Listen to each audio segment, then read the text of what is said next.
이디야 커피 190잔, 스틱 원두, 아메리카노 150잔, 라떼 40잔, 이디야 머그컵까지 세 세트 모두 68,000원에 구매하실 수가 있습니다. 주문 문자 여기 번호 나와 있죠? 010-2272-3864 문자 보내시면 됩니다. 한국에서만 주문 가능해요. 미국에서는 안 됩니다. 그리고 그 다른 지역에서는 안 돼요. 한국에서만 주문 가능합니다.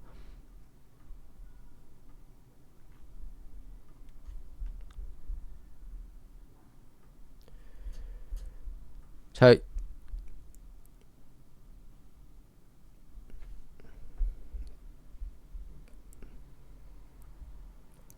제가 저기 뉴스 하나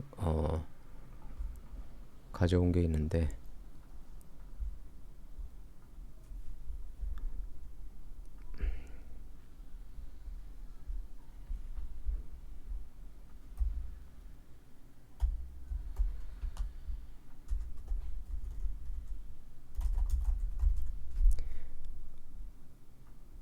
요게 이제 굉장히 빅뉴스죠.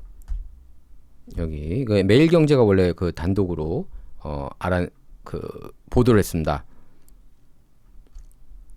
자, 이거 CXMT 설립 때 삼성 기술 탈취 지시. 이것 때문에 지금 미국에서도 이거 집중 조명했어요. 경제 채널들 보면은. 그러니까 이거는 이제 단순한 CXMT 설립 때 삼성 기술 탈취 지시. 삼성전자 직원 자백했다. 매일경제에 이렇게 나왔는데, 이건 이제 단순한 산업기술 유출 사건이 아닙니다. 대한민국 핵심 산업을 겨냥한 중공의 조직적인 기술 약탈 작전으로 봐야 합니다. 그러니까 친중하면 안 된다니까요, 한국은. 그런데 이재명이 친중하고 앉아 있으니까 환장할 노릇입니다. 지난 11일 서울중앙지방법원에서 전직 삼성전자 연구원이 충격적인 증언을 내놓은 거예요.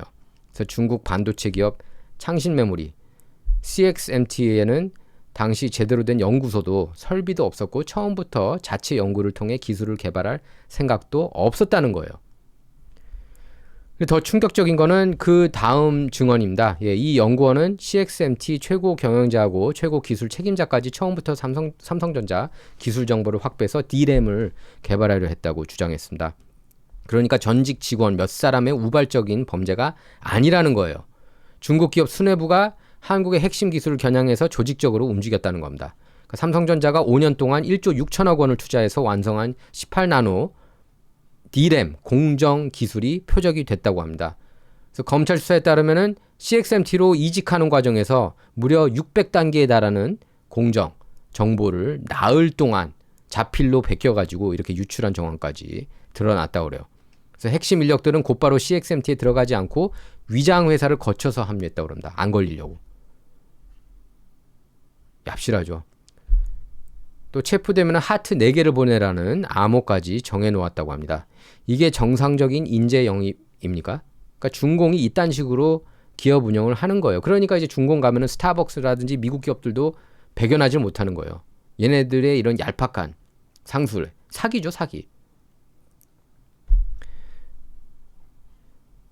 그러니까 그러니까 수사망을 피하고 한국의 핵심 인력 그리고 기술을 빼내기 위해서 사전에 이렇게 치밀하게 작전을 펼치는 거예요. 중공놈들이. 결과는 더욱 심각합니다. 삼성전자는 기술 하나를 개발하기 위해서 막대한 돈하고 시간을 쏟아붓지 않습니까? 그런데 CXMT는 이렇게 확보한 기술을 발판으로 불과 몇 년 만에 10나노급 D램 양산에 성공을 했다는 거예요. 그래서 현재 세계 D램 시장 4위로 올라섰습니다.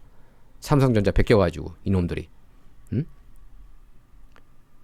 요 매일경제 기사에 따르면 CXMT 시장 점유율은 이미 8% 수준이고 기업 가치는 무려 126조 원에 달한다고 그래요. 126조 원. 카피페이스트 해가지고 이놈들이. 그래서 기술을 개발한 한국 기업은 막대한 피해를 보고 그 기술을 탈취했다는 의혹을 그 기술을 탈취한 중공기업 CXMT는 세계적인 반도체 기업으로 성장한 겁니다. 이거 이렇게 놔둔 게 어디예요? 간첩법으로 중국 애들 못 잡잖아요. 이재명 정부하고 더불어민주당 아닙니까? 국회를 장악한? 얘네들이 이거 원한 거 아니야?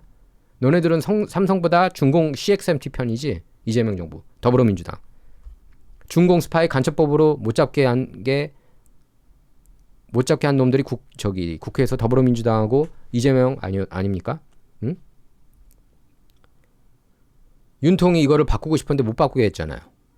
중공 애들도 간첩죄로 간첩 혐의로 이렇게 체포하는 것, 그거 막은 게 더불어민주당 좌파들 아닙니까? 한국에서?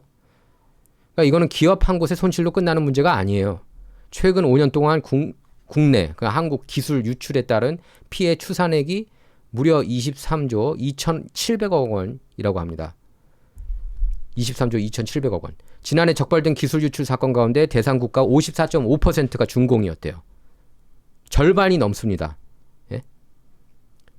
한국 기술 유출 지난 5년간 피해 추산액이 무려 23조 2,700억 원. 그 지난해만 적발된 기술 유출 사건 가운데 대상 국가 54.5%, 그러니까 과반이 중공이었다는 겁니다. 가장 많이 노린 분야는 반도체였다고 그래요. 그러니까 한국 수출에서 반도체가 차지하는 비중은 20%가 넘습니다. 때문에 반도체 기술 유출은 삼성전자나 SK 하이닉스만의 문제가 아니라 한국의 대한민국의 일자리, 수출, 세수, 경제 안보 전체가 공격받는 문제예요. 더욱 심각한 건 중공의 추격 속도입니다. 한국 반도체 산업협회 관계자는 이렇게 얘기를 했어요. 한국하고 CXMT 사이에 공정상 약 5년 정도 격차가 남아있다고 진단했습니다. 하지만 한국이 5년에 걸쳐 개발한 걸 중공 애들이 3년 안에 따라올 수 있다고 경고했어요.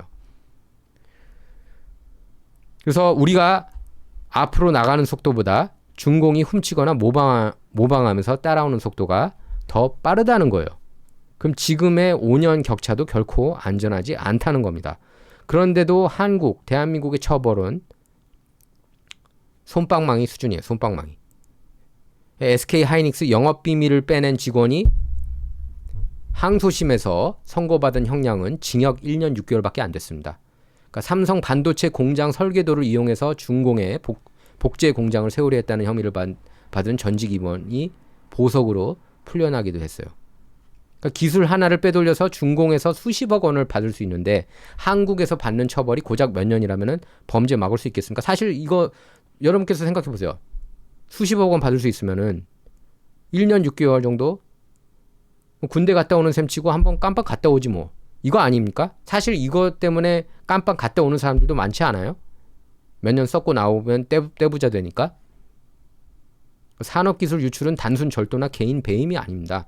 대한민국 국민이 수십 년 동안 축적한 국가 자산을 경쟁국에 넘기는 경제 간첩 행위예요. 피해 산정이 어렵다는 이유로 솜방망이 처벌을 계속하면 중공은 계속해서 한국을 가장 손쉬운 기술 공급처로 바라볼 수밖에 없을 겁니다. 이번 법정 증언은 대한민국에 보내는 최후의 경고라고 저는 봐요. 초격차 이런 말만 믿고 안심할 때가 아니라는 겁니다. 중공이 정상적인 연구개발이 아니라 한국의 인력과 설계도, 공정정보를 조직적으로 노리고 있다면 기술 보호도 국가 안보 차원에서 다뤄야 해요. 그래서 관련자 재산 환수하고 기술을 이용해서 얻은 이익보다 훨씬 무거운 처벌을 부과해야 한다고 봅니다. 또 CXMT 수뇌부 개입이 법정에서 확인되면 미국 국제무역위원회 제소를 포함한 국제적 대응도 검토해야 한다고 봅니다. 그래서 반도체 공장을 폭격해야만 이게 전쟁이 아닌 거예요.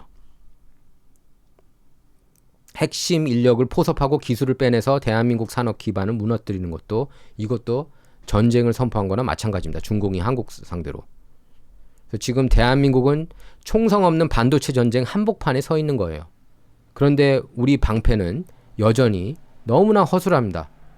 그래서 이번 사건 결코 가볍게 넘길 수도 없고 정말 심각하고요. 더불어민주당하고 이재명 정부는 왜 그동안에 간첩법 반대했는지 거기에 대해서도 설명을 해야 돼요. 굉장히 심각합니다. 예. 미국 기업들이 미국 기업들도 중공 가면은 살아남지 못하고 실제로 제가 이제 중국에서 이렇게 기업 생활을 하다가 오신 분하고 몇 차례 이렇게 식사를 한 적이 있었습니다. 중공 애들은 이렇게 그 사기성이 너무나 심하기 때문에 절대로 중국 가서 비즈니스 하면 안 된다고 말씀을 하시더라고요. 이분 같은 경우는 한국에서도 엄청난 성공을 거두시고 미국에서도 엄청난 성공을 거두신 분이거든요. 근데 중공은 안 된다 말씀하시더라고요.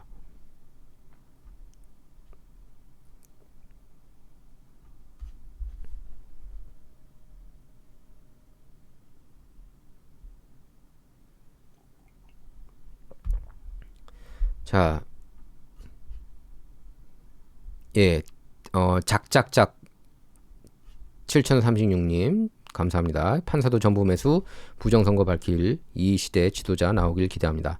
아무리 시위를 나가도 저들은 꿈쩍도 안 하고 판사들도 꿈쩍도 안 하네요. 예, 저도 그래서 이해가 가요. 미국이 관여를 해야 된다라고 그렇게 말씀하시는 분들이 많이 있는데 저도 사실 그렇게 봅니다. 예, 저도 사실 그렇게 봐요. 미국이 좀 어느 정도 한국이 스스로 이거를 폭로할까? 지금 좌파들이 다 이렇게 기득권까지 장악했는데 제도권을 뚫을 필요가 있는 거예요. 그래서 제도권의 힘을 빌려야 되는데 지금 그래서 부정선거 외치시는 국힘당 장동혁 대표한테 힘을 몰아주셔야 된다고 봐요.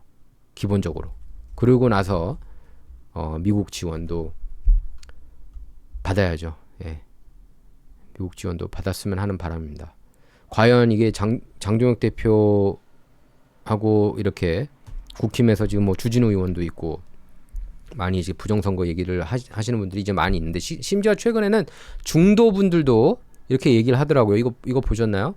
저 영상 하나가 있었는데 중도에 있는 사람들도 많이 지금 이제 부정선거에 대해서 깨어났습니다. 그래서 지금 국민들이 정말 제가 볼 때는 혁명을 이 정도면은 쿠데타를 정말 해야 예? 지네들도 쿠데타 한 거니까 좌파들도 더불어민주당하고 이재명도 그러니까 우파 진영에서도 이제 쿠데타를 일으켜야 되는 거 아니냐 그런 생각까지 들게 해요. 이거 정말 이거 그냥 넘어갈 수 없는 문제 아닙니까? 부정선거? 예? 득표 조작, 투표율 조작 이거 완전히 다 조작한 거 아니에요? 전산 조작하고